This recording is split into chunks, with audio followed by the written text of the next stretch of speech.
విశాఖ ఉక్కు ఫ్యాక్టరీలో జరిగిన ఈ ఘోరమైన ప్రమాదానికి ప్రభుత్వమే బాధ్యత వహించాలనేది మా అభిప్రాయం. అక్కడ సరైనటువంటి నాణ్యత కలిగినటువంటి కార్మికుల్ని వర్షపెట్టి వేల మందిని తొలగించడం, ఒక సబ్స్టాండర్డ్ ఒక తక్కువ నాణ్యత కలిగినటువంటి రా మెటీరియల్ తీసుకోవడం, ఎప్పటి నుంచో యంత్రాలను మార్చాలని ఇంజనీర్లు పదే పదే కోరుతున్నా దానికి నిధులు ఇవ్వకుండా పాత యంత్రాలతో పనిచేయడం, వీటన్నిటి ఫలితంగా ఈరోజు ఆ ప్రమాదం నిన్న ప్రమాదం జరిగింది. మామూలుగా కింద రైడార్ కింద కూలుంటే డైరెక్ట్గా పడి ఉండేది. స్ప్రెడ్ అయినటువంటి ఫ్యూల్ వస్తే అందులో మిక్స్ చేసినటువంటి రా మెటీరియల్స్ యొక్క నాణ్యత లోపం వల్ల ఇది జరుగుతూ ఉంది. ఖర్చు తగ్గించుకోవాలి, ఉత్పత్తి పెంచాలి అనే ప్రభుత్వ తప్పుడు విధానం వల్ల కార్మికుల మీద విపరీతమైన ఒత్తిడి, ఉద్యోగుల మీద కార్మికుల మీద విపరీతమైన పని ఒత్తిడి పెట్టి కావాలనే ఈ రకమైనటువంటి పరిస్థితికి ఫ్యాక్టరీని ప్రభుత్వం నెట్టింది. దాని విఫలితమే ఈ ప్రమాదం. ఇటీవల కాలంలో ఇంతమంది ఎప్పుడు కూడా చనిపోలేదు.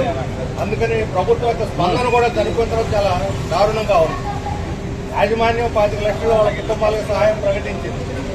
ప్రధానమంత్రి 2 లక్షలు భిక్ష వేసినట్టుగా ఒక మనిషికి ఇచ్చేటువంటి విలువ ప్రధానమంత్రి దృష్టిలో 2 లక్షలు.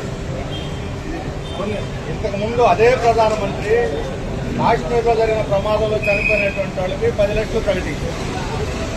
వీళ్ళు కూడా సైనికులే, దేశ ఉత్పత్తి కోసం ప్రాణత్యాగం చేసి దేశభక్తులు వీళ్ళు, దేశం కోసం ప్రాణాలు పెట్టిన కార్మికులు వీళ్ళు. ఉత్పత్తి పెంచకపోతే దేశం ఏమవుతుంది? కానీ ప్రధానమంత్రి తీరు చూస్తుంటే ఏదో దానికి రోజు చనిపోతున్నారు, అట్టాలు చనిపోయారనే ఒక చిన్న చూపు కార్మికుల పట్ల స్పష్టంగా కనిపిస్తున్నది. యాజమాన్య రాష్ట్ర ప్రభుత్వం అసలు స్పందన లేదు. రాష్ట్ర ప్రభుత్వం నుంచి ఏ రకమైన సహాయం అంతవరకు ప్రకటించలేదు. ఏమిటి దారుణం? కార్మికుల ప్రాణాలకు ఇచ్చే విలువిదేనా అని మేము ప్రశ్నిస్తున్నాం. అందుకని కేంద్రం రాష్ట్రం కూడా యాజమాన్యంతో నిమిత్తం లేకుండా ₹1 కోట్ల సహాయం ప్రకటించాలి. దెబ్బలు తగిలినటువంటి వాళ్ళ పరిస్థితి ఆసుపత్రిలో చూసాం, చాలా దారుణంగా ఉంది. పాపం ఇద్దరు పరిస్థితి సీరియస్ గా ఉంది. వాళ్ళకు అవసరమైన అత్యున్నతమైన డాక్టర్ల బృందాన్ని దేశంలో ఎక్కడున్నా సరే, దేశంలోనే కాదు ప్రపంచంలో ఎక్కడున్నా సరే ప్రభుత్వం ఖర్చు పెట్టి వాళ్ళని ఇక్కడ రప్పించాలి డాక్టర్లని. ఆసుపత్రి లేకపోతే మిషనరీ ప్రాబ్లం కాదు, దానికి అవసరమైనటువంటి బృందాన్ని, ఒక ప్రత్యేకమైన నైపుణ్యం కలిగినటువంటి డాక్టర్ల బృందాన్ని ఈ హాస్పిటల్లో డాక్టర్లు తోడు చేస్తే దాన్ని మ్యాక్సిమం ట్రై చేసినట్టు అవుతుంది. ఆ రకమైన ప్రభుత్వం రైతులు జరగాలని మేము డిమాండ్ చేస్తా ఉన్నాం. అంతేకాదు ఈరోజు ఇటువంటి ప్రమాదాలు నివారించడానికి ఇప్పటికైనా కేంద్ర ప్రభుత్వం పూర్తి స్థాయిలో బాధ్యత తీసుకుని దీనికి అవసరమైన మన ప్రత్యేక ప్యాకేజ్ అన్నారు. ప్యాకేజీలో ఫ్యాక్టరీ ఖర్చు పెట్టినది లేదు, అంతా మళ్ళీ వెనక్కి తీసుకున్నారు.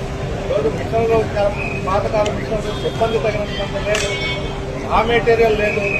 దానికి తోడు ఒత్తిడి, వైపేమో ఉన్నటువంటి దాన్ని బయటికి అమ్మటం లేదు, ఇంకోవైపు ఎక్కువ ఉత్పత్తి అయినా సరే నష్టాలు నడుస్తుంది. ఈ ప్రభుత్వం యొక్క పనికిమాల విధానాల వల్ల ఫ్యాక్టరీ నష్టాలు, కార్మికుల ప్రాణాలు కూడా ఈరోజు ప్రమాదంలో ఉన్నటువంటి పరిస్థితి నుంచి ప్రజలు గట్టిగా దీన్ని ఉద్యమించి ఫ్యాక్టరీని కాపాడుకోవాలి.